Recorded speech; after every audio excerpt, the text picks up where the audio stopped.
Buenas tardes a todos. Mi nombre es Antonio Turiel. Soy investigador científico del CSIC en el Instituto de Ciencias del Mar de Barcelona y mi trabajo se centra sobre todo en el estudio de los océanos, en algunos problemas ambientales y también en el estudio del problema de recursos naturales en general, ¿no? Y hoy de lo que les voy a hablar, a petición de la organización de Edifica, que les estoy muy agradecido que me hayan invitado a tener esta oportunidad de explicarles, bueno, pues toda la problemática que yo llevo estudiando muchos años, es el problema de los recursos naturales no renovables. Entonces, si me lo permiten, voy a compartir la pantalla.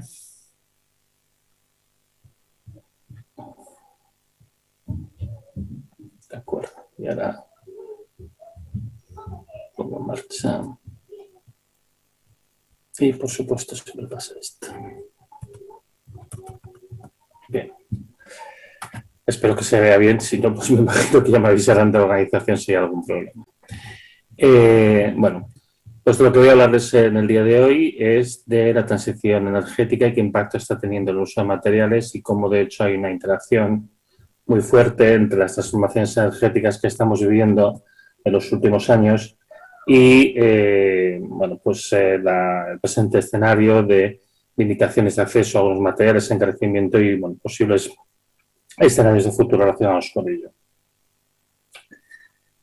Como muchos de ustedes sabrán, en este momento se está produciendo un problema, se está observando una fuerte carestía de algunas materias primas que afecta a materiales muy diversos, que van desde algunos metales, como el cobre, el hierro laminado, el aluminio, y también pues a los plásticos, a los microchips, que es un tema que se ve muchas veces en los diarios, al caucho, la madera, y al final acaba afectando pues un poco a todo, ¿no? Y incluso pues empieza a tomar carta de naturaleza el hecho de que, bueno, de que esta escasez pues no va a tener una resolución tan rápida como al principio se pensaba que iba a pasar. En los primeros meses de este problema, que básicamente es sobre todo este año, se pensaba que es un problema que se resolvería de una manera relativamente rápida durante este mismo año. Ya se empieza a asumir que probablemente hasta finales del año que viene o incluso hasta mediados del 2023 este problema no se va a resolver, ¿no? Como les digo, es un problema que afecta a todo, afecta desde los chips a pues, el acero, lo cual implica, por ejemplo, también problemas en la fabricación de latas en algunos países, como en la India o en Italia. Hay un problema también de escasez de alimentos que se está haciendo cada vez más severo, que además aquí interviene pues, problemas de malas cosechas de algunos cereales. Hay un problema pues, de escasez de caucho, de escasez de metales diversos, y eso, pues bueno, al final está haciendo que haya un problema de escasez de las materias elaboradas que se hacen a partir de estos materiales.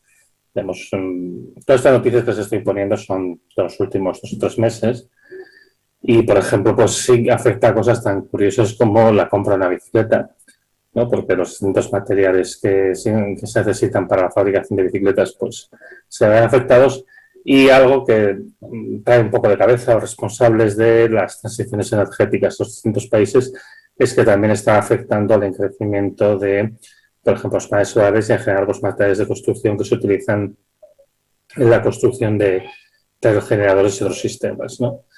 Entonces, bueno, pues tenemos una situación en la que, como digo, pues hay un problema de escasez rampante y creciente, ¿no? Esta escasez se atribuye a diversos motivos. Se dice que una parte del problema pues, se debe a la falta de contenedores, que de repente pues, nos hemos quedado cortos en contenedores debido al incremento del tráfico marítimo una vez que se ha retomado la actividad después de la COVID. Se atribuye también a la propia COVID, ¿no? El hecho de que en su momento se despidió a mucha gente y ahora es muy difícil de contratar, a la falta de trabajadores especializados. Al Brexit también se atribuye a la escasez de algunos materiales, pues por el hecho de que se interrumpen ciertas líneas de suministro, ciertas interacciones que había con el Reino Unido, a la especulación. Se atribuye a todo menos a la energía. Yo lo que les quiero explicar en esta charla es que es verdad que en los problemas de escasez y sobre todo en algunas materias particulares, pues existe multitud de factores, no es una cosa tan sencilla como decir es solamente este factor, pero sí hay un factor que es común y que es importante en la escasez de todas estas materias primas, es la escasez de energía. O sea, el problema principal que estamos teniendo ahora mismo es un problema de escasez de energía. que está asociado a un fenómeno, bueno, que es conocido, que se sabía que iba a llegar, que estaba anunciado desde principios de este siglo, que íbamos a estar en una situación de escasez de petróleo, pues de buen precio, y lo que estamos viendo es eso, que estamos llegando a un momento en el que hay una escasez de petróleo barato. Este problema de escasez de petróleo barato está muy asociado a los movimientos que han hecho las grandes compañías petroleras en los últimos años. Por ejemplo, estamos en el caso de Repsol. Repsol ha reducido como explica esta noticia, que es de principios de este mismo año, ha reducido en un 90% su inversión en el segmento upstream, el segmento de búsqueda y puesta en explotación de los yacimientos de petróleo desde el año 2014. O sea que ahora mismo está invirtiendo, y lo que prevén en el plan que presentaron en enero es invertir de aquí al 2025 150 millones para el sector de upstream, de explotación, de exploración y puesta en explotación de nuevos yacimientos, cuando en el año 2014 estaban invirtiendo 1.500 millones al año. Esto no es una cosa que tenga que ver con la COVID, esto es un proceso que empieza bastante antes. La COVID quizá lo ha podido acelerar un poco, pero como les digo, esto es un proceso que ya lleva 7 años de recorrido, ¿no? De hecho, si uno mira el conjunto de las compañías petroleras de todo el mundo, pues vemos que se ha producido una reducción escalonada, con caídas muy bruscas en los años 2015 y 2016, pequeñas subidas posteriores, una nueva caída con la COVID, y ahora mismo pues la caída de la inversión en upstream de todas las compañías petroleras del mundo pues está alrededor de un 60%, ¿no? Es bastante interesante teniendo en cuenta además que estas mismas compañías del año 1998 al año 2014 habían multiplicado su inversión por 3 y ahora pues básicamente lo que ha hecho es reducirla, como les digo, en un 60%, ¿no? La pregunta es ¿por qué? ¿Por qué las compañías petroleras han reducido de una manera tan drástica su inversión en la búsqueda y puesta en explotación de nuevos yacimientos de petróleo de los últimos 7 años? Y la razón tiene que ver con la falta de rentabilidad de los yacimientos de petróleo. Esta gráfica que les enseño aquí apareció en un informe del Departamento de Energía de los Estados Unidos, a partir de una dependencia que ellos tienen, que es la Agencia para la Información de la Energía. Y aquí lo que nos enseña esta gráfica es cuál ha sido la evolución financiera de las 127 compañías más grandes de petróleo y de gas del mundo. Entonces, la línea que vemos de color azul representa los gastos, los usos del capital, en realidad, de estas 127 compañías, ¿vale? Las más grandes del mundo, como les digo. Y la línea verde representa, la línea azul representa los gastos y la línea verde representa los ingresos. Y como pueden ver, pues hay un desfase bastante grande que se sitúa alrededor de los 110.000 millones de dólares anuales consistentemente los años 2012, 13 y hasta julio de 2014, que es cuando llega esta gráfica, ¿no?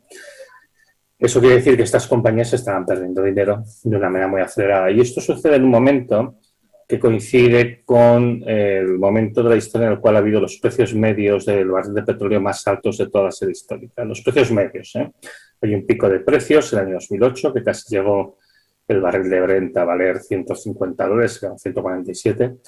Pero si miramos el precio medio en todo este periodo, se situó por encima de los $110, que además se sabe que es aproximadamente el límite de resistencia de la economía. Esto ya es una cosa que se ha calculado varias veces y, por ejemplo, pues ahí están los trabajos del profesor James Hamilton de la Universidad de California, San Diego, que muestra que, bueno, que cuando la factura petrolera de los Estados Unidos supera el 5,5% de su PIB, pues su país entra en recesión y eso corresponde aproximadamente pues, a estos precios, ¿no? 110, 120 dólares por barril. O sea que básicamente en el límite de valor, en el límite de máximo precio que puede soportar la economía, nos encontramos que no se puede ganar dinero, que es lo que estaba pasando a estas compañías, que estaban viendo que al precio máximo se estaba yendo el petróleo, el precio máximo que se puede vender, sin que la economía entre en recesión, lo cual llevaría a una caída de demanda y por lo tanto también una caída de precio, pues a este precio máximo no se puede ganar dinero.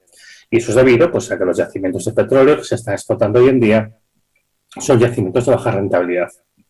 El petróleo fácil de acceder, barato, más versátil, el que sirve para hacer más cosas, bueno, todavía se encuentran algunos yacimientos, pero cada vez son menos y sobre todo lo que se está encontrando y poniendo en explotación es el petróleo caro, más difícil de extraer y menos versátil. Y esto es lo que ha llevado a esta situación de no viabilidad económica, simplemente.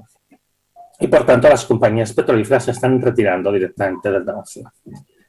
Como consecuencia de esto, la Agencia Internacional de Energía, que como saben es un organismo de la OCDE, de la Organización para la Cooperación y el Desarrollo Económico, que agrupa a los países más ricos del mundo, a todos los países de la Unión Europea, España, por supuesto, Estados Unidos, Canadá, Japón, Australia.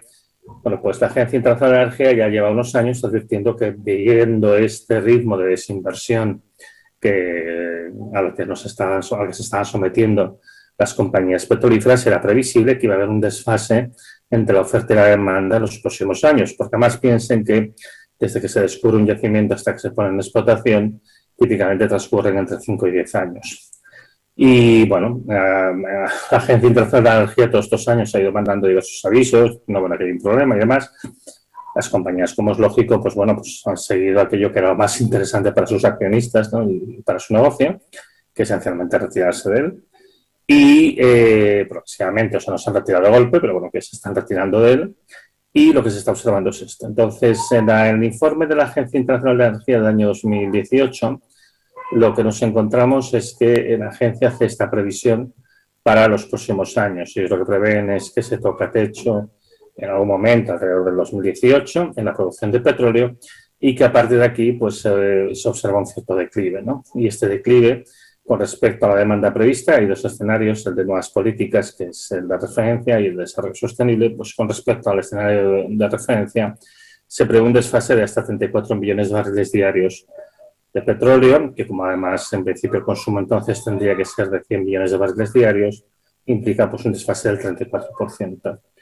Y por otra parte, bueno, pues esto simplemente si las compañías se dedican a invertir únicamente para mantener los pozos actualmente en exploración, ¿no? Que es lo que representa la gráfica, las dos franjas rojas que vemos abajo, la roja más oscura y la roja más clara.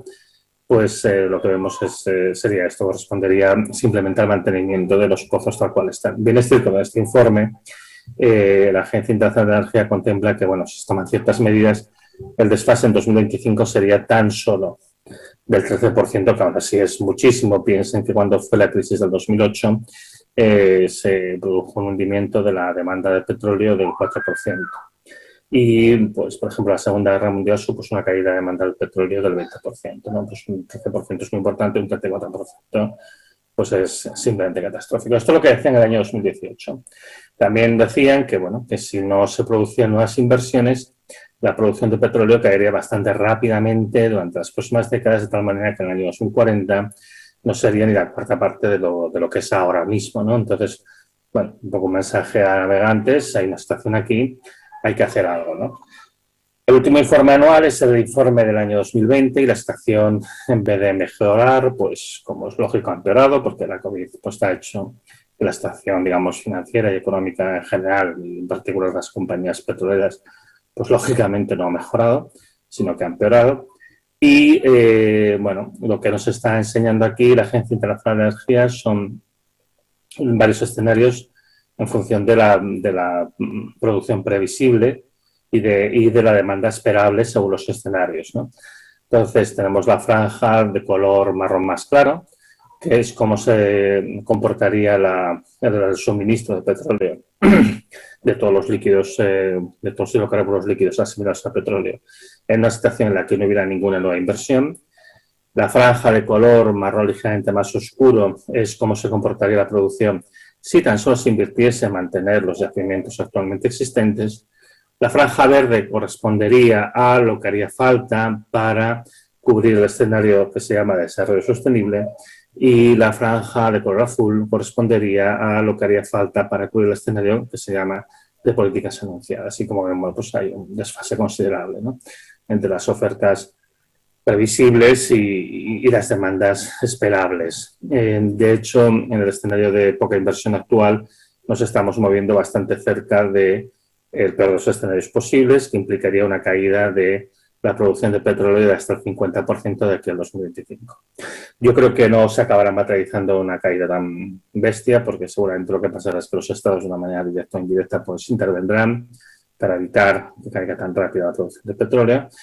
Pero en todo caso, teniendo en cuenta pues todos los ciclos de desinversión a los que nos hemos sometido en los últimos años, pues lo más previsible es que una caída del 20% parecida va a ser difícil de evitar, y eso nos lleva a un escenario como este, pues, comparable a una Segunda Guerra Mundial. Y esto en muy poco tiempo, ¿eh? Estamos hablando de aquí al 2025. Y esto es un poco por la situación de partida que tenemos ahora. Una situación, bueno, que se complica con el incremento de las quiebras que llevan años ya produciéndose en el sector del fracking en los Estados Unidos. El fracking ha sido un poco pues, la tabla de salvación del sector petrolero durante los últimos años para evitar la caída de la producción. Era, digamos, el único sector en el que se veían incrementos significativos de la producción de petróleo y que evitaba que la producción de petróleo en el mundo disminuyese. Pero bueno, esto ya parece que tampoco hay mucha salvación. El fracking, bueno, intenta ahora rebotar otra vez, pero bueno, es una situación muy compleja. Hay unas deudas millonarias, han quebrado ya algunas compañías importantes y no parece que por aquí vaya a haber tampoco una gran salvación. Pero es que además el problema no es solo el petróleo. Por lo que sabemos, el carbón también está muy cerca de su cenit, ya estaba muy cerca de su cenit antes de la COVID, ya tenía este comportamiento típico de las materias primas cuando están muy cerca de tocar techo en su producción, que es esto que se llama la meseta ondulante, ¿no? Que empieza a subir y bajar en función de los vaivenes de oferta y de demanda.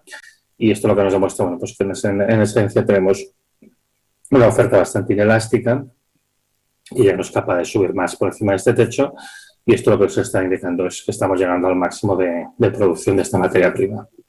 Y entonces, bueno, no parece previsible que la producción de carbón pueda aumentar en los próximos años. Y qué decir del uranio, ¿no? Tenemos parte de este comportamiento de ondulante típico de cuando uno está llegando ya a las fases máximas de extracción. Aquí parece que se está sentando una clara tendencia a la caída de la producción.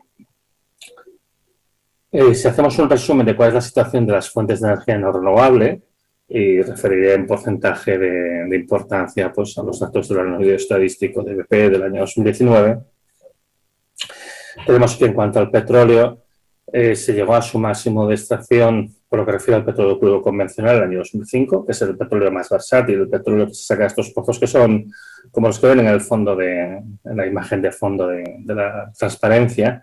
Estos típicos pozos de cabeza de asno que se llaman, que van oscilando arriba y abajo y van bombeando petróleo, es el petróleo más versátil, es el petróleo que sirve para hacer más cosas, es que se extraen más productos. Y si contamos con todos los otros sucedáneos que se han ido introduciendo para compensar el hecho de que el petróleo crudo tocó máximos en el año 2005 y que está en declive ya, pues la producción total de hidrocarburos líquidos, de petróleos convencionales y no convencionales, todo lo que llamamos petróleo, pues habría tocado su máximo en el año 2018, sin previsión de que seamos capaces ya de superar los máximos que se marcaron en este año.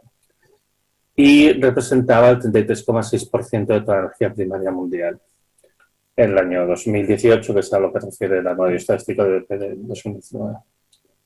Si miramos el carbón, que es la segunda fuente de importancia, pues habría tocado máximos en el año 2014 y representaba el 27,2% de la energía primaria mundial. Si miramos el gas, pues todavía no ha llegado al máximo. La situación del gas ahora es bastante compleja, porque a pesar de que a nivel mundial pues no se ha llegado al máximo, Europa está teniendo problemas para abastecerse, porque el gas es una materia de difícil transporte y bueno, hay mucha turbulencia ahora mismo. Por ejemplo, el caso de España le afecta mucho lo que pasa con Argelia, que es su suministrador principal, y España está intentando diversificar sus fuentes de acceso al gas natural, pero bueno, pues está teniendo problemas en ese sentido. Y en cualquier caso, pues el mayor uso del gas natural seguramente lo que va a acelerar es el momento en el que se llega a su máximo de producción, que se espera en algún momento de esta década y posiblemente dentro de este mismo lustro. Y representaba el 23,9% de la energía primaria mundial.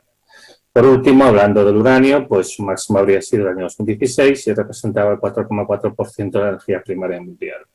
Si consideramos el conjunto de todas las fuentes de energía no renovables, nos encontramos que el máximo de producción de energía conjunta de estas cuatro fuentes habría sido en algún momento entre el año 2018 y el año 2020, y en ese momento representaban el 89% de toda la energía primaria que se consume en el mundo.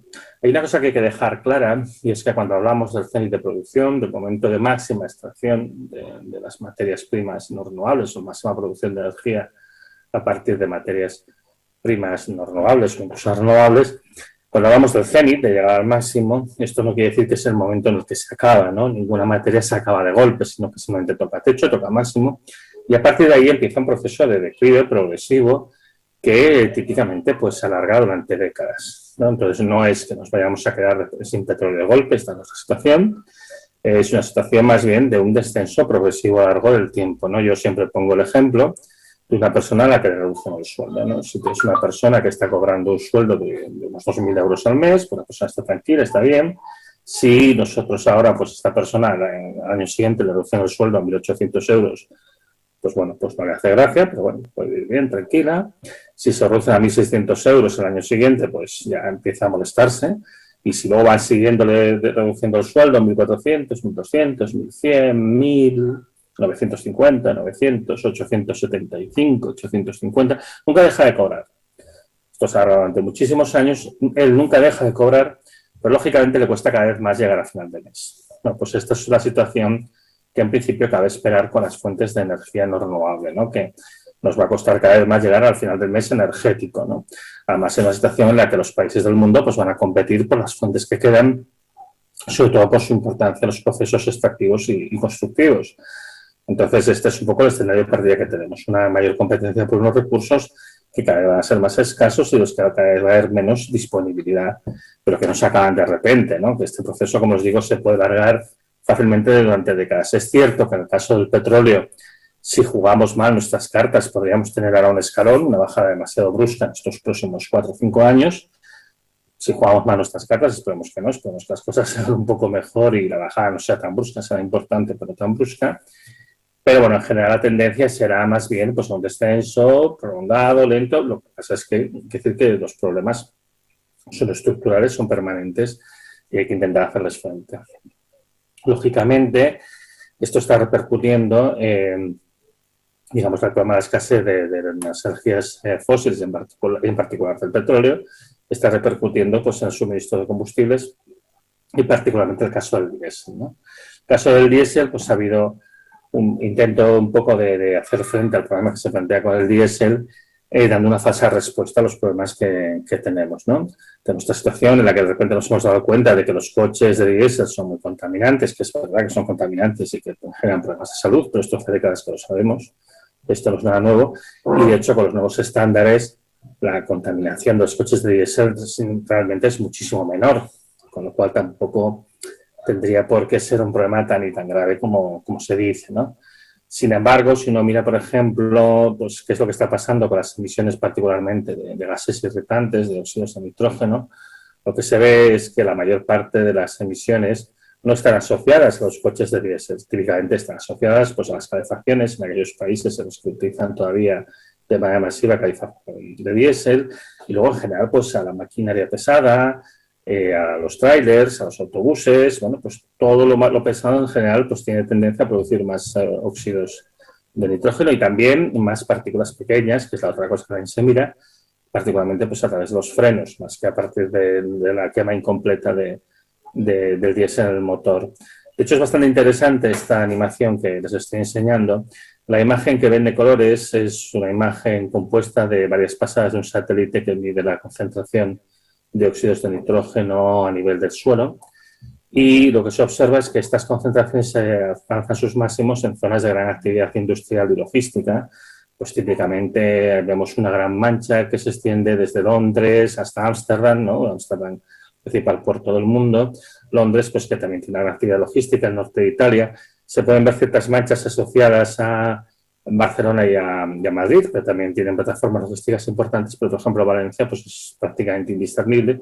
Sin embargo, en el norte de España se llega a ver, por ejemplo, la zona de León, que es donde soy yo, porque allí hay cierta actividad logística de importancia y no hay tanta población, ¿no? O sea, fundamentalmente esto lo que está reflejando pues es la actividad de la maquinaria pesada hasta el punto de que se ven trazas del paso de los barcos por el mar, ¿no? Por eso os pongo la segunda imagen en la que se ven las principales rutas marítimas de Europa y lo que se ve cuando vamos a la imagen de concentración de NOx es que pues, hay una asociación también significativa con el paso de los barcos, como no podía ser de otra manera, ¿no? Entonces, bueno, se ha puesto mucho el acento en los coches, pero realmente no son los principales contribuyentes a los problemas de contaminación. Lo que está pasando con el diésel más bien es que se está acabando, ¿no? Hemos dicho antes que la producción de un petróleo crudo, que es el más versátil, el más fácil de extraer y también el que permite refinar más cantidad de productos, llegó a su máximo en 2005 y desde entonces pues está en un proceso de permanente caída que ahora se está acelerando, ¿no? Y resulta que de los otros hidrocarburos que hemos puesto para sustituir la falta de petróleo crudo, que incluye los líquidos del gas natural, los biocombustibles, las arenas bituminosas y el petróleo de fracking, que viene sobre todo de los Estados Unidos, pues no todos valen para producir diésel. En particular el fracking, el petróleo de fracking no vale, es un petróleo ligero que no vale para producir diésel. Y eso pues, lo que lleva es que ahora la producción de diésel, pues después de haber subido de manera bastante continua durante las últimas décadas, con este pequeño digamos, pues valle que se produce cuando la crisis del 2008-2009 pues cuesta retomar, luego sigue subiendo y llega al 2015, pues la típica situación que ya conocemos, de meseta ondulante, ya nos indica que está tocando máximos, incluso se empieza a producir una caída. Esta gráfica la tengo deliberadamente cortada en el año 2019, porque lógicamente en el año 2020 por la COVID pues produce una caída. Esto es anterior a la COVID, ¿vale? Y bueno, pues ya nos indica que seguramente pues hay una dificultad para mantener los niveles de producción de diésel. La cosa es mucho más alarmante si miramos qué pasa con el resto de los destilados medios, mirando esta con el resto de los destilados medios, que son pues, combustibles con un peso específico, digamos, parecido al del diésel, pero con mayores contenidos de azufre o otras características, digamos, menos exigentes. Lo que se observa es que en general pues, se ha sacrificado la producción de estos destilados medios para incrementar la del diésel, ¿no? Entonces aquí se usa una caída mucho más rápida desde el año 2009, además es que, bueno, los fenómenos que eran de esperar el año 2005 el petróleo crudo toca máximos, entonces cuando empezamos a ver esta meseta oscilante hay una pequeña subida aún, pero luego ya empezamos a caer rápidamente y es que básicamente se sacrifica la producción de destilados medios para favorecer la del diésel, para mantener la del diésel tanto como se ha podido y se ha llegado hasta donde se ha llegado, ¿no? Entonces hay un problema de escasez de diésel, que esto está afectando a las operaciones de minería en muchos países del mundo. Y esto también está afectando al tráfico marítimo, porque con la entrada en vigor de la nueva regulación marítima internacional en el año 2020, el combustible que deben de utilizar los barcos tiene que tener un contenido de azufre bajo o tener sistemas para atrapar las emisiones de azufre. Entonces, bueno, pues nada más sencillo es simplemente utilizar un combustible con menor contenido de azufre y ese combustible pues ya queda aquí para prácticamente el diésel, con lo cual hace que haya todavía más presión, más demanda de diésel. Y ahora que la actividad ha retomado, bueno, pues hemos encontrado que lógicamente no es suficiente diésel o combustibles semejantes a diésel, y eso lo que ha hecho es que los portes marítimos se hayan multiplicado por 3 en lo que llevamos de año y en algunas zonas incluso localmente se ha llegado a multiplicar por 10. ¿Se puede conseguir una transición al 100% renovable? Bueno, complicado. A largo plazo se ve que tendremos que basarnos solamente en energías renovables a décadas vista, ¿no? La energía tendrá que ser un 100% renovable, pero este 100% no tiene por qué ser la misma cantidad total que lo que es ahora, ¿no? O sea, el hecho de que todo sea renovable no quiere decir que vayamos a producir la misma cantidad de energía que estamos consumiendo ahora basándonos en combustibles fósiles. Y es que las energías renovables pues tienen muchas limitaciones que realmente se discuten. No quiero entretenerme excesivamente en esto. Pero bueno, pues tiene un problema de que hay un potencial máximo, una cantidad máxima de energía que se puede extraer de ellas, que no es ilimitada. Tiene una dependencia en materiales escasos, que esto sí que lo comentaré con un poco más de detalle porque creo que es más de su interés. Se instala además utilizando energías fósiles, que esto también lo comentaré. Está la dificultad de la electrificación y bueno, y en general de problema de rentabilidad. En cuanto al potencial máximo, este es un tema que es controvertido. Es un tema en el que todavía, digamos, la comunidad académica no ha llegado a un acuerdo.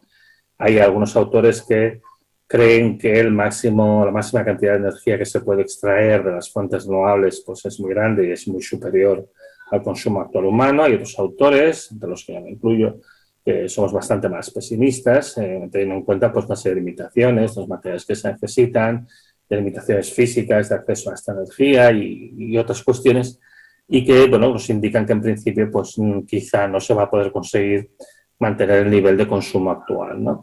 De hecho, bueno, yo creo que de manera optimista podemos pensar en que podemos mantener entre el 30 y el 40% del consumo actual de energía basándonos solamente en fuentes renovables.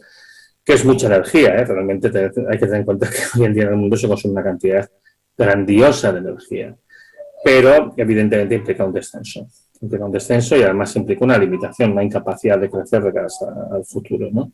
Entonces implica que, lógicamente, pues la energía hay que aprovecharla mejor y que hay que gestionarla de otra manera, ¿no? Entonces esto es un problema, esto realmente es un problema de orden mayor. Ya les digo que no, en esto no hay consenso en la comunidad, pero bueno, a mí, digamos, todo me indica que efectivamente pues vamos a encontrarnos con limitaciones en la cantidad máxima de energía que vamos a ser capaces de producir por medios renovables. Está otro problema que es bastante crucial, que es el de la escasez de materiales, ¿no? Esta gráfica la he tomado de una presentación de Alicia Valero, que trabaja en el CIRCE y en la Universidad de Zaragoza. Y aquí lo que podemos ver, ella lo que ha hecho es estimar cuál sería la demanda de diversas materias primas y la compara con las reservas conocidas y las reservas probables de los materiales en cuestión, ¿no?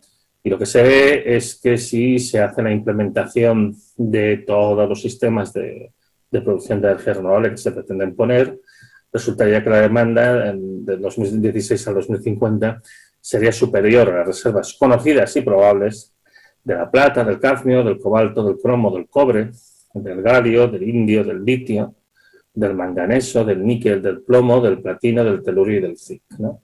Y esto es bastante grave, ¿no? Porque además aquí algunos de estos materiales seguramente a ustedes les resuenan mucho porque los utilizan en su trabajo. El manganeso se utiliza, por ejemplo, para hacer acero. El cobre, bueno, pues no hace falta que se lo comente mucho, pero por ejemplo el cromo también es un material muy utilizado. Y bueno, pues podemos tener problemas si todo el mundo intenta hacer la transición renovable, que no sea posible hacerla porque simplemente no hay materiales suficientes en el planeta para cubrir la demanda prevista. Y eso sin contar con el problema de la extracción, que la extracción no va a seguir, va a ser algo parecido como con el petróleo y los combustibles fósiles, ¿no? Esto no es simplemente abrir un grifo y que vaya saliendo, sino que hay una curva de producción que sube y luego baja, y entonces tampoco uno puede extraer esto a la velocidad que a uno le dé la gana, ¿no? De hecho, la propia Agencia Internacional de la Energía reconoce que hay un problema con el acceso a los materiales críticos. Hace 3 meses sacó un informe específico sobre este problema y analizando cuáles son las necesidades para hacer la transición verde de los distintos materiales, lo que refiere el informe es que de aquí al 2040 la producción de algunos se tendría que aumentar de una manera completamente imposible, completamente incompatible con las posibilidades que hay de las minas de producir todo esto, ¿no? En particular, la producción del litio tendría que multiplicarse por 42, la de grafito por 25, la de cobalto por 21, la de níquel por 19 o la de tierras raras por 7. Esto obviamente es imposible. Y de hecho, cuando uno mira las recomendaciones que da la Agencia Internacional de la Energía al final de este informe, una de ellas básicamente es una recomendación a los países miembros de la OCDE que hagan sus reservas estratégicas de estos materiales, que acaparen básicamente, porque a lo mejor el mundo no puede hacer su transición renovable, pero que ellos sí que la pueden hacer, ¿no? Está el problema no menor de la dependencia de los combustibles fósiles, de los sistemas de aprovechamiento de energía renovable. Estamos hablando de industria pesada, es una industria que tiene mucha componente de construcción y bueno, pues que lleva mucho hormigón, lleva mucho acero. En general, incluso pues la fotovoltaica, que no requiere tanto, pues también requiere hacer ciertos trabajos en el terreno, de explanación, hacer las catas para poner todas las conducciones de electricidad, hay que hacer todas las zapatas para donde se van a anclar las estructuras, etcétera, etcétera. Hay que hacer los inversores y bueno, hay que instalar muchas cosas, ¿no? Con lo cual, pues bueno, pues todos estos materiales, todas estas instalaciones dependen de la presencia de combustibles fósiles y además a día de hoy no tenemos manera de utilizar estas máquinas con las que se construyen estas instalaciones que sean eléctricas. Estas máquinas son todas que funcionan con combustibles fósiles. O sea que a día de hoy no hemos cerrado el ciclo de construir con energía renovable los medios de captación de la energía renovable. Y de hecho, si lo intentáramos, seguramente nos encontraríamos que serían carísimos, que serían inviables, ¿no? Y esto plantea unos problemas mayores en la transición. Y luego, bueno, hay otros problemas que no son pequeños. Uno de ellos, más importante que destacar, es el de la electrificación. Los sistemas que se están instalando en España están orientados a la producción de electricidad y esto plantea dos problemas, ¿no? Uno es que la electricidad es, bueno, algo más del 20% de toda la energía final consumida en España. El año pasado representó el 23%, el 23,6% de toda la energía final consumida, pero tienes un 70 y muchos por ciento que no es electricidad y que además una buena parte de ella pues es difícil o incluso imposible de electrificación, ¿no? Y esto pasa un poco en todos los países. Además, en el caso concreto de España, Y ya sé que lo que digo me parece un poco absurdo, teniendo en cuenta lo que estamos viviendo estos meses. Es un mercado que está saturado, es un mercado que tiene un exceso de capacidad instalada. En este momento en España pues hay más de 108 gigavatios de potencia instalada, y esto es para abastecer un consumo que el máximo fue en julio del 2008, con 45 gigavatios, y el consumo medio, pues que fue en el año 2008 de 32 gigavatios, que marca el máximo consumo medio de la serie histórica, y que desde entonces ha ido cayendo y que ahora se sitúa en torno a los 30 gigavatios, y que seguramente va a seguir disminuyendo. Entonces, no queda claro que sea necesario producir más y más electricidad en un mercado que ya está saturado. Luego está el tema del precio, que, bueno, eso va por otro lado, si quiere luego podemos comentar, que tiene bastante que ver con la función de los ciclos combinados y en el crecimiento del gas y los derechos de emisión de CO2. Para solucionar este problema, pues una de las cosas que se propone es el coche eléctrico, ¿no? Entonces, bueno, pues vamos a suponer que no hay un problema de limitación de la producción de energía de origen renovable, que ya hemos visto que sí, que no es evidente que se vaya a poder producir tanta energía renovable como hoy se consume utilizando todas las fuentes de energía y particularmente la fósil. Y, bueno, pues vamos a aumentar la electrificación, a base de aumentar la demanda, a base de tener muchos coches eléctricos, dejando también de un lado el problema de la escasez de litio y el resto de materiales que se necesitan, ¿no? Entonces, el problema que tenemos con el coche eléctrico es que tiene un montón de limitaciones, que tampoco me voy a detener ahora a explicarlas todas con todo lujo de detalles, pero bueno, en definitiva tenemos un problema de que tendríamos que hacer una red con una capilaridad muy alta para poder recargar, aunque sea parcialmente, todos estos vehículos que habría, muchos de los cuales duermen en la vía pública. Para poder tener tiempos de recarga pues, más decentes, se necesitaría utilizar potencia industrial, que además también implicaría que los materiales que se utilizan en los conectores y en general las baterías pues, serían más caros y, lógicamente, pues, es más difícil. Tenemos una baja densidad energética de baterías. Las baterías además sufren procesos de histéresis que además se acentúan con el calor. Entonces, en ese sentido, un país como España, donde las temperaturas superan habitualmente los 35 grados, es un problema porque eso acorta rápidamente la vida de las baterías.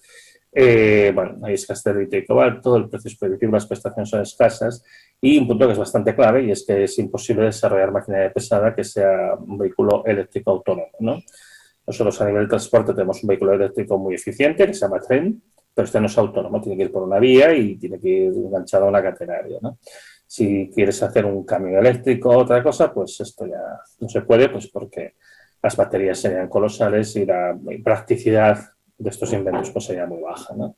Entonces esto, bueno, pues también es un hándicap importante, teniendo en cuenta que además lo principal, yo creo, es el mantenimiento del transporte por carretera, que es crucial para el mantenimiento de todas las actividades industriales. La alternativa sería el hidrógeno, la utilización del hidrógeno verde, que el hidrógeno verde, pues, como saben, es un hidrógeno que se produciría esencialmente, la manera más directa sería electrolizando agua, separando el agua en hidrógeno y oxígeno, utilizando una corriente eléctrica, y esta corriente eléctrica se produciría por medios renovables y viene a suplir el problema de que no se pueden desarrollar vehículos eléctricos autónomos que sean, bueno, vehículos eléctricos autónomos, vehículos pesados que sean autónomos y que sean eléctricos. Y la única manera posible sería utilizando el hidrógeno verde, porque el hidrógeno, bueno, no consigue las densidades energéticas de los combustibles fósiles, pero por lo menos tiene densidades energéticas decentes, con lo cual, sin necesidad de tener una enorme batería o un enorme depósito de hidrógeno, puedes conseguir desarrollar maquinaria pesada que tenga una autonomía decente, ¿no?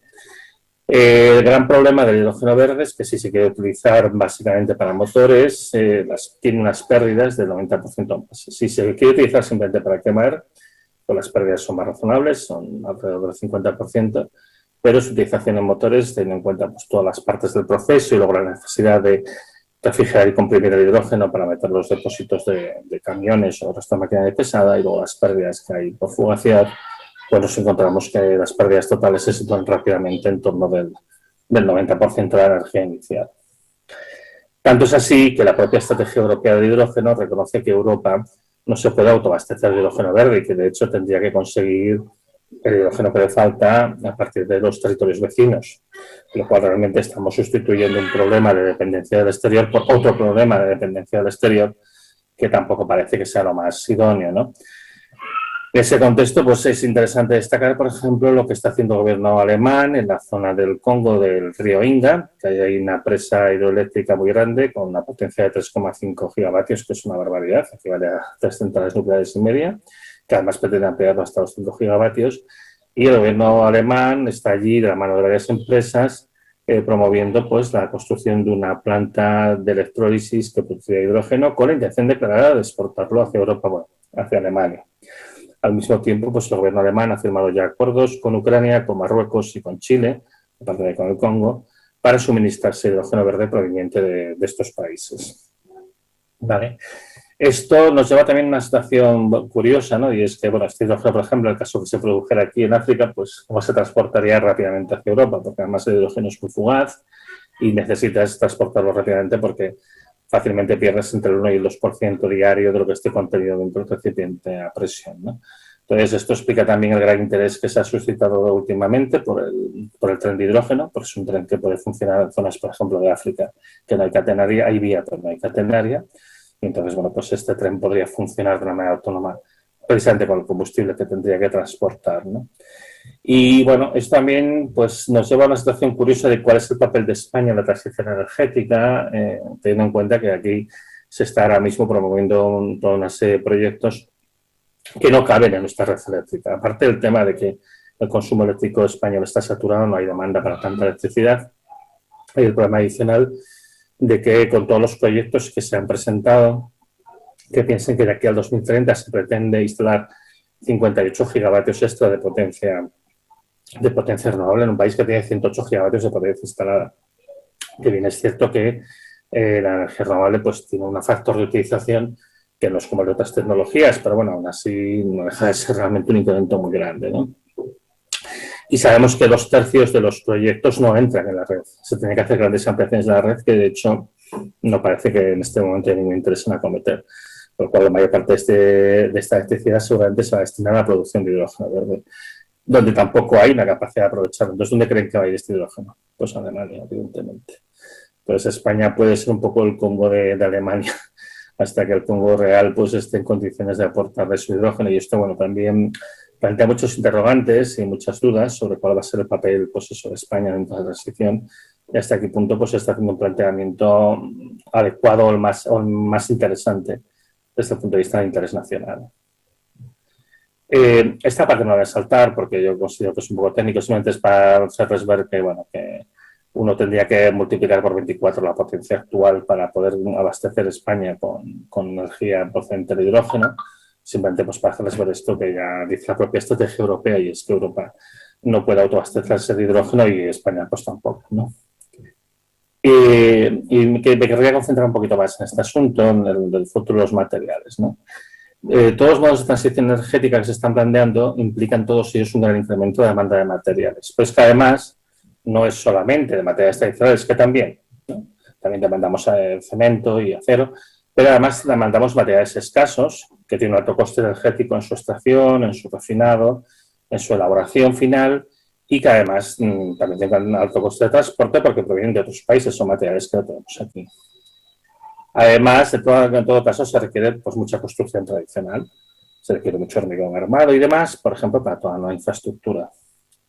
Sin embargo, nadie quiere admitir que todo esto requiere de combustibles fósiles, porque a día de hoy todo esto, la extracción en minas, el tema del transporte, el tema de la fabricación de cemento, la fabricación de acero y tal, todo esto se hace con combustibles fósiles, mayoritariamente. Una pequeña parte se hace con fuentes de energía no fósiles, pero mayoritariamente se hace con energía fósil. Y muchas de las actividades que se hacen con energía fósil en estos procesos son de difícil sustitución. Y desde luego no parece que sea algo que sea fácil de hacer en los próximos años. Y si empiezan a escasear los combustibles fósiles, pues aquí va a haber un problema. Esto nos plantea que una de las cuestiones en las que se tiene que incidir es el reciclaje de materiales siempre que sea posible. Lo que pasa es que el reciclaje en general es un proceso complejo y energéticamente muy costoso, y si justamente lo que te escasea es la energía, pues tampoco eso ayuda mucho, ¿no? Con lo cual se tiene que hacer un replanteamiento sobre cómo se usan los materiales, ¿no? Y se tendría que intentar relocalizar la producción y el uso, tanto como fuera posible, ¿no? Utilizar materiales lo más locales posibles, utilizados de una manera que favorezcan pues el reciclaje y la reutilización, tanto como fuera posible, que es algo muy complejo, implica muchos cambios de diseño y de ingeniería. Para mí el mensaje más importante que yo les querría transmitir el día de hoy es que no podemos ignorar con los materiales. La actual situación de escasez todavía probablemente durará unos meses, luego se aliviará parcialmente seguramente porque se tomarán medidas de mejora de eficiencia en general, hay mucho margen para hacer más eficiente todo lo que se hace, ¿vale? Y esto pues paliará en parte la escasez de muchas de las materias primas, no de todas, ¿vale? Pero el problema es estructural, esto va a seguir pasando. Y además la tendencia con el tiempo es ir a agravarse. Incluso aunque tengamos algunos oasis de tranquilidad, momentos en los que no estaremos tan agobiados, durarán el tiempo que duren, unos meses, unos pocos años, y luego otra vez volveremos a tener un problema, además acrecentado porque ya no habrá tanto margen para la mejora. Entonces tenemos que tener presente que la escasez ha venido para quedarse. En conclusión, la actual crisis de escasez de materiales tiene una fuerte dependencia en el factor energético. Ya les he dicho que, según el material que ustedes miden, pues hay muchos factores energéticos, solamente uno más. Sin embargo, si miran el factor común a todos los materiales, hay una componente energética que además es fuerte, no es un factor pequeño ni despreciable. A veces no es el más importante, pero en todos los casos siempre es un factor de mucha importancia. Las energías fósiles han comenzado ya su declive terminal, cosa que ya sabíamos que tarde o temprano tenía que pasar, que lo esperábamos para principios del siglo XXI y ha sido puntual, ha llegado cuando tenía que llegar. Y debido pues, a la dependencia de la construcción y la extracción de los combustibles fósiles, esto supone hacerle frente a este problema, pues supone un reto enorme. Hace falta tomar medidas paliativas y correctivas de manera inmediata, porque como os he dicho, la escasez ha venido para quedarse, y estas medidas pueden incluir, entre otras cosas, pues el incremento del reciclaje y la reutilización de materiales, cambios en los diseños para hacer más fácil este reciclaje y esta reutilización, y mejora la eficiencia de los procesos para utilizar menos materiales escasos y que se consiga, bueno, pues que funcione mejor con menos. La introducción de materiales locales, algunos ya abandonados por su menor eficiencia, pero que a lo mejor pueden ser más competitivos en la situación actual. Y en cualquier caso, me sabe mal acabar de esta manera, pero sí que les puedo decir con honestidad, yo no veo una solución sencilla, ¿no? Hay gente que les dice, sí, esto se va a solucionar de tal o de cual manera. Yo, honestamente, creo que no hay una solución sencilla y es más, creo que la mayoría de la gente que dice que hay soluciones más o menos sencillas tiene cierta voluntad de engañar. Yo creo que vamos a ir a una situación compleja, que yo creo que, bueno, se puede capear, se puede intentar capear, pero hay que actuar con cautela. Y yo creo que es importante en ese sentido no pillarse los dedos, ser cautos, mirar a ver pues, qué es lo mejor que se puede hacer y ir probando cosas, ir planteando para encontrar la mejor manera de sortear esta situación. Y también en ese sentido, bueno, yo les diría que no se dejen engañar por los cantos de sirena, la gente que les ofrece soluciones fáciles y mágicas, y también, bueno, pues que piensen que a pesar de que habrá algún momento que la situación será menos acuciante de lo que es ahora, el problema es estructural. Entonces, todos los alivios que haya van a tener una duración limitada y después pues vamos a volver otra vez a situaciones pues, complejas, semejantes a las que tenemos ahora o incluso peor, porque el problema, como les digo, es estructural. Y con esto, bueno, acabaría lo que viene siendo la ponencia. Yo, si quieren, podemos tener un pequeño turno de preguntas que no sé cómo se puede arbitrar y les puedo intentar contestar las cuestiones que puedan haber surgido. Gracias. Muchas gracias, Antonio. No sé si me escuchas, con que me digas. Sí. Perfecto. Soy Coldo Monreal, director de Edifica. Estoy emocionado después de escucharte.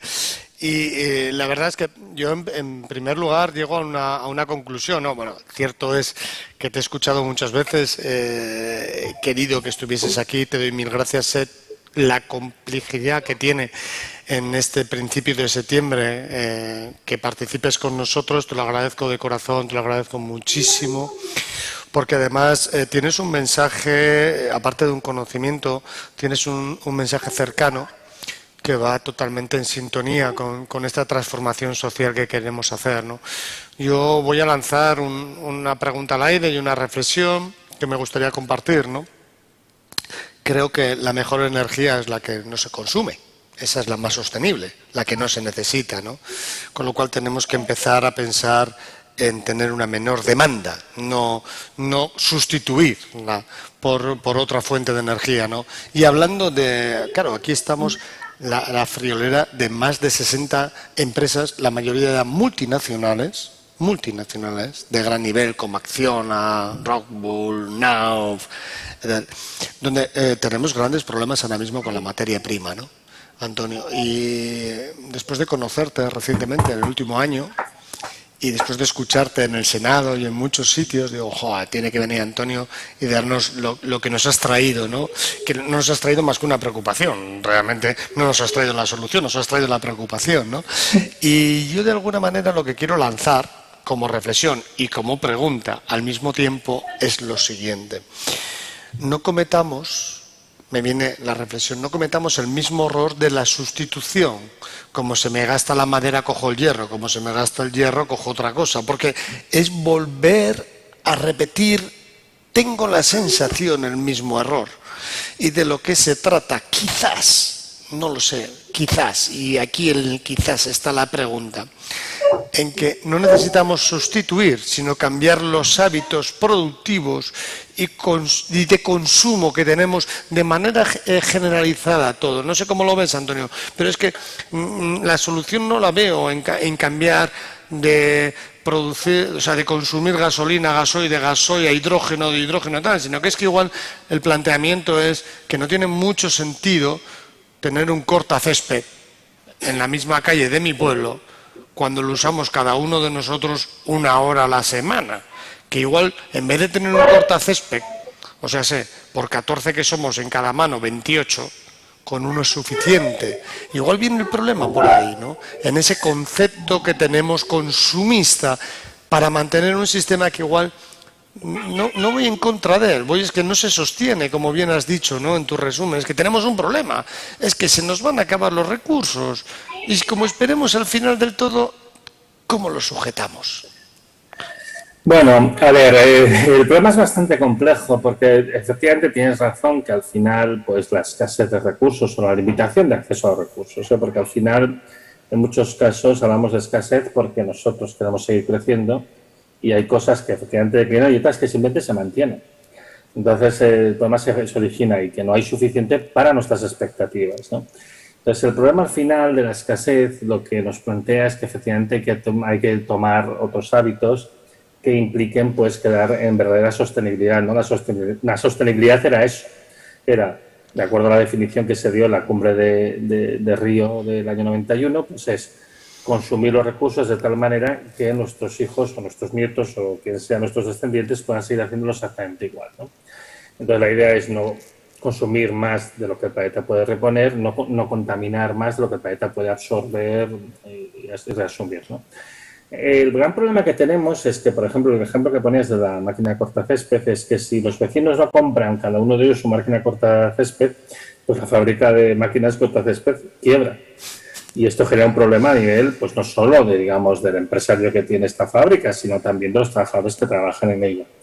Pues al final uno necesita hacer una reconversión muy profunda en la que es muy importante encontrar un equilibrio entre los legítimos intereses pues económicos de los distintos agentes que hay en el sistema con la necesidad que es imperiosa y que cada vez se está agravando más de hacerle frente a una situación, pues eso, de incapacidad del planeta de suministrarnos tantos recursos como nos gustaría.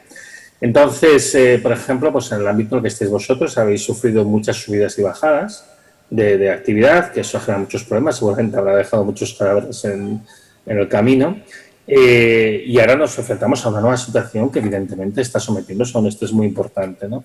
¿Cómo se sale de esta situación de estrés? Bueno, pues efectivamente hay que hacer un replanteamiento de la actividad, pero al mismo tiempo esta actividad es fundamental. Hay que hacerla viable. Viable sin crecimiento. Este es un problema que tiene toda la sociedad. Es decir, conseguir un sistema económico justo, que sea viable sin crecimiento, esto a día de hoy nadie lo sabe hacer. Nadie. Entonces, es una de las cosas que hay que construir en este momento y además encima hay que construirlo con la máxima urgencia y conciliar los distintos intereses legítimos de las distintas partes. Existen escuelas de pensamiento económico, por ejemplo la economía ecológica o la economía del estado estacionario, economía bien común, hay muchas escuelas que intentan proporcionar pues, el marco conceptual adecuado para poder hacer todo esto, y entonces se pone un coste a los recursos en función de su escasez y al impacto y tal.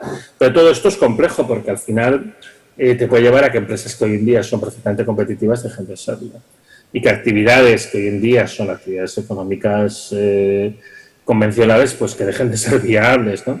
Entonces, claro, lo ideal para hacer esto es tener mucho tiempo para poder hacerlo de una manera lo menos traumática posible. Y justo esto es lo que no tenemos tiempo.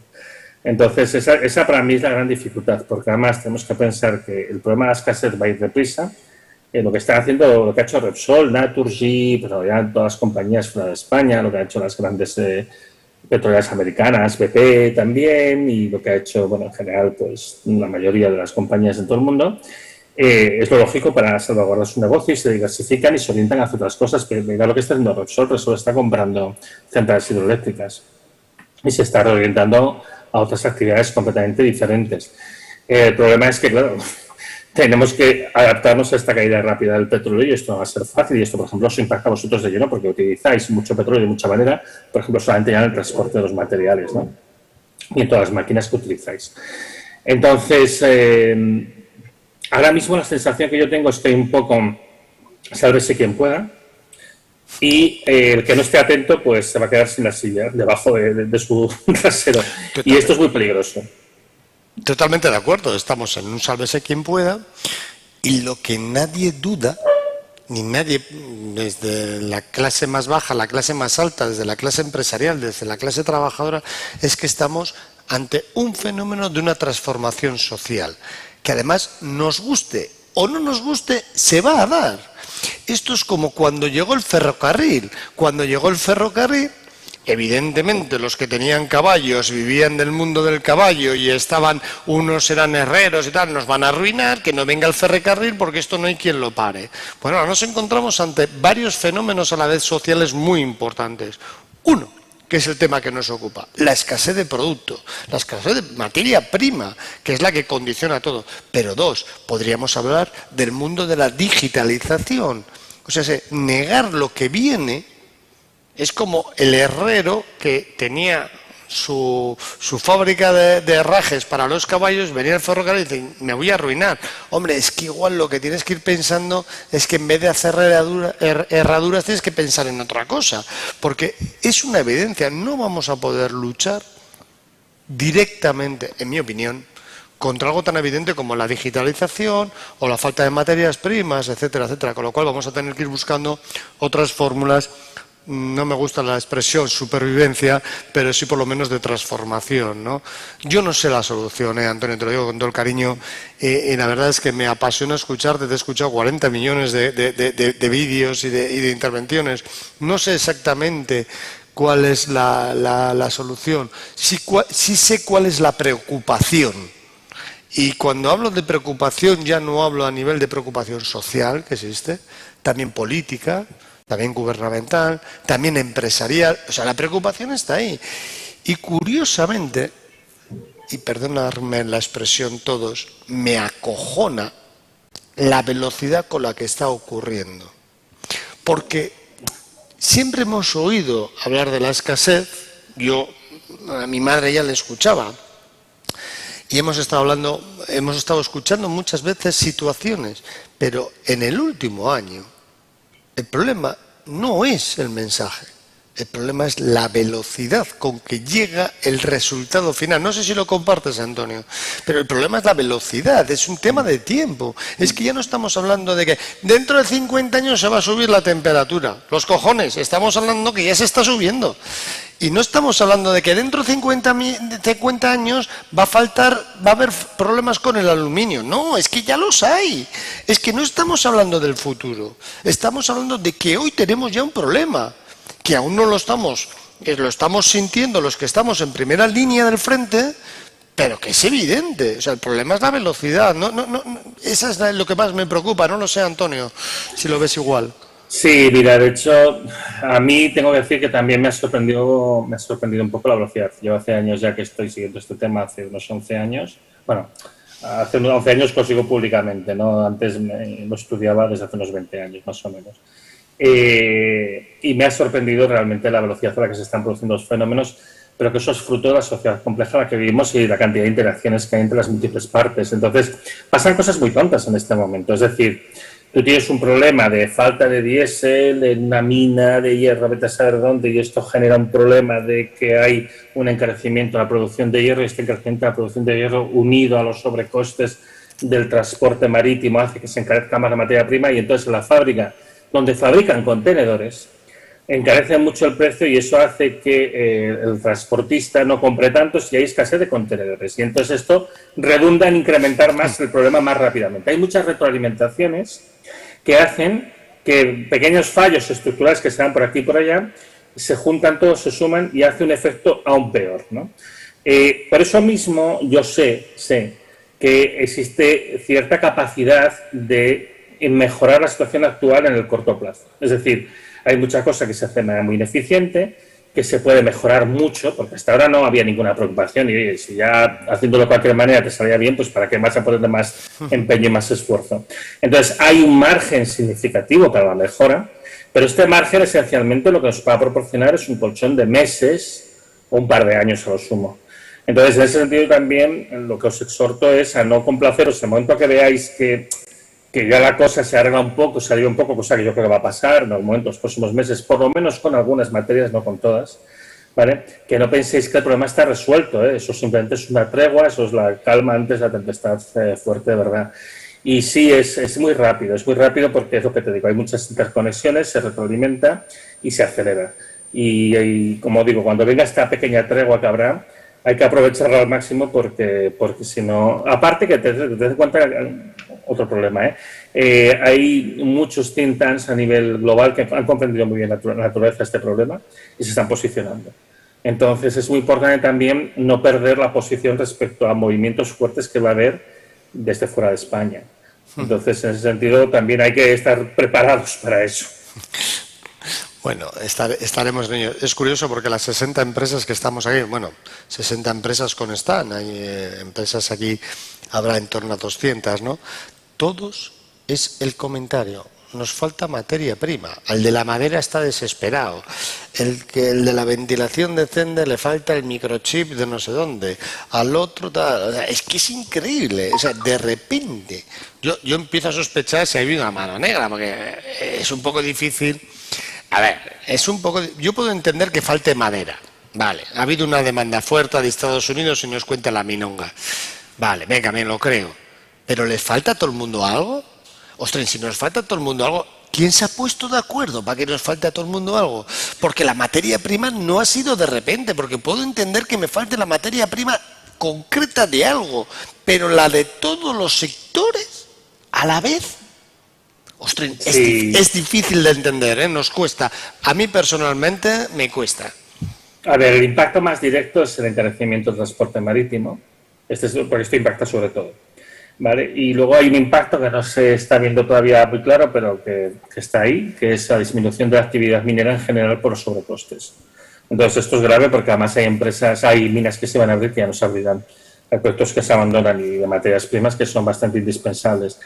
Y bueno, hay problemas de escasez que realmente se remontan antes de la COVID. La COVID lo que hizo fue disimularlos. La escasez de microchips y de plásticos viene de antes. Yo tengo identificado que hay problemas con el nylon desde el año 2017 y que empiezan a faltar algunos polímeros en el año 2019. Y la escasez de microchips se puede restar más o menos en el año 2019. El parón de la COVID hizo que estas cosas no emergieran y ahora emerge todo junto. Y como digo, con sincronías, retroalimentaciones, reforzándose. Y además pensad una cosa, ahora el otoño es un momento muy malo, ¿eh? O sea, si la tregua esta que os digo que yo creo que va a venir, no va a ser este año. Entonces yo creo que lo más probable es que vivamos un otoño muy caliente. Hay que ir con mucho cuidado. Yo creo que lo más importante es hacer un poco de acopio, ¿no? De respirar profundo y aguantar la respiración para pasar lo que queda de año, que puede ser muy complejo, ¿no? Ya veremos. No es que lo tenga todo seguro, no, pero me parece que va a haber un final de año muy malo. O sea, de alguna manera, Antonio, virgencita, que me quede como estoy, sí. Y que no vaya peores. Es un poco lo que me estás diciendo, ¿no?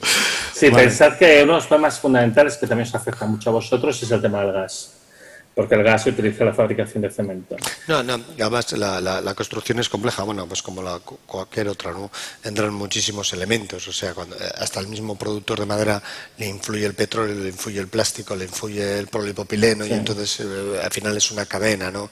Realmente yo creo que es algo como que se va contagiando, ¿no? Que todos sí. Estamos en una mundialización impresionante en cuanto a materias primas y necesidades de lo mismo, ¿no? Mira, una cosa muy tonta es que te faltan plásticos, te falta cobre, te faltan cables. Si te faltan cables, te afecta toda la maquinaria. Y esto, por ejemplo, está pasando. Está claro. Bueno, pues muchísimas gracias, Antonio. No te quiero robar más tiempo, que sé que estás recién llegado del mes de agosto, vamos a dejarlo ahí, que ha sido complicado y que estamos, bueno, pues iniciando el mes de septiembre, profesional, a todos los niveles. Y yo sí que quiero agradecerte muchísimo esta intervención y sobre todo el papel que haces de dejarnos los pies en el suelo, que hace falta profesionales que nos lleven los pies al suelo, tanto a los industriales como a los políticos, que tienen su parte de responsabilidad, y también a los que estamos en el día a día, ¿no? El día a día de los usuarios finales también somos de alguna manera responsables de qué sociedad estamos haciendo, ¿no? Desde el pequeño detalle hasta el gran detalle, cada uno en su medida, ¿no? Mil gracias, eskerrik asko, mil esker, súper agradecido, Antonio, un fuerte abrazo por tu cariño y por tu participación en este gran evento que es Edifica. Y a los que me escuchan, pues bueno, Antonio, si quieres decir las últimas palabras, son tuyas. No, yo la única cosa que quería decir, bueno, primero de todo, gracias por darme esta oportunidad para hablar. Cualquier persona que me quiera contactar, me puede contactar, mi dirección es fácil de encontrar. Y bueno, yo les deseo mucha suerte. Yo creo que es una crisis que se puede capear, pero hay que ser cautos y hay que ser inteligentes. Y bueno, si de alguna manera podemos ayudar, yo soy un servidor público, soy un funcionario del Estado y yo estoy al servicio de cualquier persona. O sea que, bueno, que lo sepan, que si puedo ayudar de alguna manera, que yo encantado lo haré. Muchísimas gracias, Antonio Turiel. Muchísimas gracias a vosotros que nos habéis estado siguiendo desde el minuto cero, 2 días intensos de auténticas mesas redondas, de debates, de reflexiones, sin PowerPoint, sin ponencias, yendo al grano a lo que nos interesa. Vamos a seguir, nos queda toda una jornada mañana más entrando en materia y, como no, un fuerte abrazo y seguimos con vosotros.